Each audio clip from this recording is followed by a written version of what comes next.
Hey everyone, I'm Joel on the road, and today my UNESCO World Heritage journey is at the Basilica of St. Francis of Assisi in Umbria, central Italy.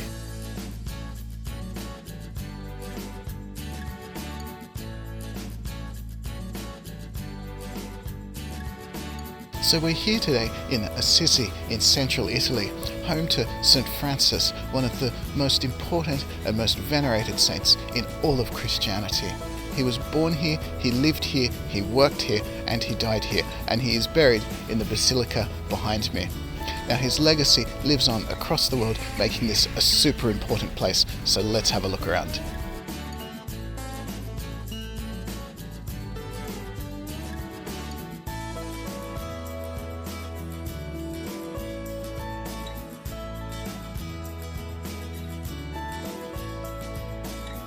St. Francis was born here in Assisi in 1181, and he was the son of a wealthy local merchant.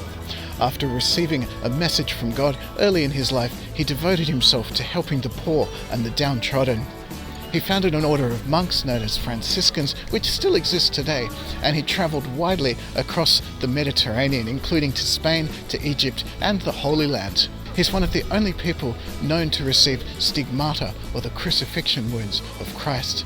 And upon his death in 1226, he was almost immediately sainted, and this enormous basilica behind me was built to house his remains. And his legacy lives on across the world. There are towns everywhere named after him, including San Francisco. He's the patron saint of Italy, along with St. Catherine of Siena.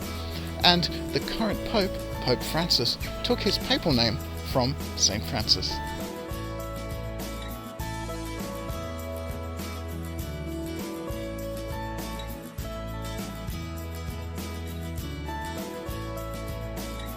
So the basilica here is actually very unique. It's divided into the upper and the lower basilica. What you can see behind me is actually just the upper basilica, but they sit directly on top of each other. Now the upper one is quite tall, light and airy. It's covered in bright frescoes depicting the life of St. Francis, while the lower basilica is much more like a crypt. It's got a fairly low ceiling and it's not as brightly decorated, and it's a lot more solemn as well. Now underneath both of those is the actual crypt where St. Francis himself is buried. And what's fascinating is that although he was buried there as soon as the basilica was built, just after he died, there was an army that attacked the town not long afterwards, and so his remains were hidden inside there, and they were actually only discovered again in the 19th century.